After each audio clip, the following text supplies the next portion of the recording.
You're listening to The Pulse, podcast of the Missouri State Teachers Association. Thanks for joining us. I'm Aurora Meyer, and today Mike Wood, MSTA's Director of Government Relations, is joining us to review the 2014 MSTA legislative priorities and give us a preview of the 2014 legislative session. Thanks so much for being here, Mike. It's good to be back and have the legislators back in Jefferson City. Let's start with the priorities. Some of these look familiar, but some of them are new for this year. Yeah, I think based upon what our Assembly of Delegates did and what our new Education Policy Committee has put together, I think we've got a really streamlined version of some priorities, but I think what is on the priorities is extremely important. I think will be a major factor of what takes place in Jefferson City. As most people in education in the state of Missouri know, we've got an issue with our struggling school districts and how we handle student transfers within those districts, if they should be allowed to transfer, and if so, under what guidelines. So our committees and the Assembly of Delegates decided to make that a priority, to make sure that struggling school districts get the assistance that they need. I think the issue of standardized testing and the emphasis that has been proposed in standardized testing is something we're going to see success on as we move forward during the session. I think we're going to reach a real good conclusion on this issue to make our standardized testing more meaningful. And by that I mean it won't take as much time, and I think the tests that we'll be given will have a whole lot more meaning for the students that are out there. You can't go through a legislative session without talking about funding. So we'll wait for the governor's recommendation on funding when it comes out during his State of the State address on the 21st of January. But we're very hopeful that we'll see some funding, much needed funding increases for education and some of the programs associated with education. And finally, probably this is the biggest holdover from our past priorities, is tax credit reform. The legislature has tried to get tax credit reform and have been unable to do that. I think their efforts during the special session right before Christmas to try to lower the Boeing expansion, I think could bode well for tax credit reform. I think a lot of people came together and realized that when we have a goal in mind, that we can reach a consensus that's good for all Missourians. So we're hopeful that'll take place in tax credit reform as well. Overall, you sound pretty optimistic. Well, I mean, we know we're going to have to deal with the issues of, from the outside, well-funded forces that are outside that think students and teachers should be like widgets, and, that's the way they should be looked at. We'll have the choice. People will be out there with their voucher plans and with their evaluation methods to evaluate teachers based upon standardized tests of students and those types of issues. But, we're in the second year of a two-year session, and last year those issues were soundly defeated by the House of Representatives. And I think if our efforts, both in the Capitol and back at home with our teachers talking to the legislatures, are as good or better than they were last year, I think a number of the what we would consider to be negative issues that are out there can once again be defeated. You mentioned communicating with your legislators. This is a great time to remind our members about rapid response. So for those of our members who might be a little new or unfamiliar with it, Mike, can you tell us a little bit about what rapid response is? Rapid response is a system that's set up, and it's a two-way street. We'll provide inside, up-to-date, first-known information that's out there on legislatures that can be helpful or harmful to educators. We'll provide that information, but what we ask in return is that our members the people that have signed up for rapid response take action.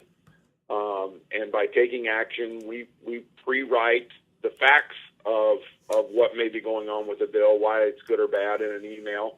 But what makes it most important is the fact that there's a section in there for each individual teacher, right? How it'll affect them, their school district, their students. They can put that at the beginning of the letter and then very quickly email that off to their legislators and let them know how they feel about it. So it's a system where we can deploy, and when we deploy it, we need action by our members. We need them to tell the legislators on this particular issue, why it's good or bad, and what we expect them to do with this issue. So it's been a very important tool for us the last couple of years, and I think our members that have taken advantage of it see the successes of it, and we'll have it deployed again this session as well. And sign up this year is actually easier than ever. You'll be able to go to msta.org and look for the green ribbon kind of halfway down the page and then click on Rapid Response, and you can sign up right there. It's very, very easy. We've tried to make it as simple of a process as possible so you can be the first to know. Mike, before we talk about action, I know there are some lobby days coming up, so that's another way for our members to communicate with their legislators. Tell us a little bit about what you are hoping to accomplish in our lobby days. Well, each of our MSTA regions, or most of our MSTA regions, have established either a Capitol Visit Day in Jefferson City, and some of them also have an event back in their district. I think St. Joe Northwest, as well as Southeast region, have some events back in their district that are important to start understanding the issues and how educators, and I think how educators can affect the vote of their representatives and senators. I think sometimes we downplay our voice, and our voice is an important voice, and when it's heard, I think the legislators want to know about that. So it puts a name with the face when you come to Jeff City and you sit down with a legislator and you say, these are our concerns in our profession. It means a lot to that legislator. You're not always going to reach agreement with them, but at least your voice is going to be heard. And what it will mean is that if you do then some follow-up with them as the session goes on, you can always start that by saying, now, I was there in February and met with you, and these are some of the issues we talked. I want to remind you that this is how we feel about these issues, and this is how we'd like you to vote on those. So that's the important part, the relationship building that our members have with their representatives, whether it's back home, going to church with them, seeing them out in the community. You know, don't be afraid to go up and approach them and say, "Hi, hey, I'm a teacher in such and such school district. I live in your district, and I'm going to be communicating with you about issues that are important to education." The representatives appreciate that, and they need that. So one of the nice things it sounds like is not only do we have a way for you to immediately respond about an issue in our rapid response, but we're giving you the tools to build those relationships so you can feel comfortable going up to your representative at the grocery store, picking up kids from school, or if places like that, to have those conversations and get that relationship started. No doubt. And what legislators always tell, they're surprised. They do those normal things, like you said. They go to the grocery store. They go to church. They pick their kid up at school. They have a life outside of Jeff City, and for the vast majority of them, it's a citizen legislature that we have, and they are citizens in the state, and they want to be involved in their community, and they are. So don't be afraid to speak up when you see them in those places. One of the other things MSTA does to communicate with our members is we provide an action newsletter every Friday. The first one came out last Friday, and new this year, every single MSTA member will receive action in their inbox. Mike, give us a little bit of an overview of what action is. Well, what action is actually the news from the previous week. So what we try to do during the week is when there is newsworthy information that comes out of Jefferson City, it could come out of the department, could come out of the legislature, could come out of the retirement system. We inform our members of what happened and how MSTA feels about it. Not only will all members get that information, but we also send it to legislators as well. We know with over 200 legislators, not all of them know exactly what's taken place either at DESE or what took place this week in the Education Committee, or, they know that information may end up before them if a bill gets to the floor. But it's a communication tool with our members and with the legislators of what took place the previous week on issues that affect education.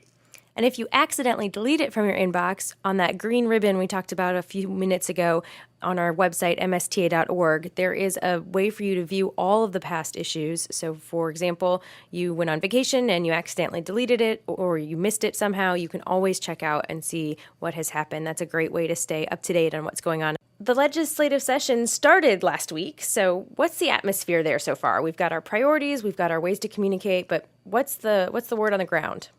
Well, not a lot takes place early. As we all know, in Jefferson City, it takes a while to reach consensus and for a body to get through some of their ceremonial and some of their more mundane tasks.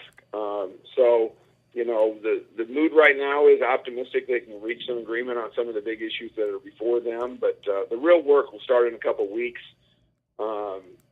I'm not sure yet whether we'll have committee hearings this week, or it'll probably be another week before they get the bills in the committee and decide which ones they want to hear and how they want to move forward. So eventually we'll get to where the rubber meets the road and we'll start talking policy in Jefferson City.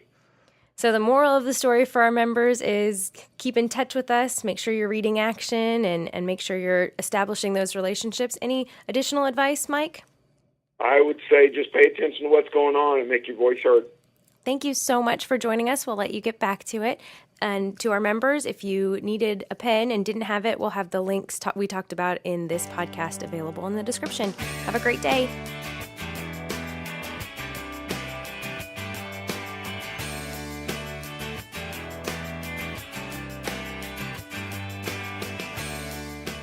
That's this edition of The Pulse. Thanks for listening. Remember, you can hear this podcast again and our past episodes on our website, msta.org, and on iTunes.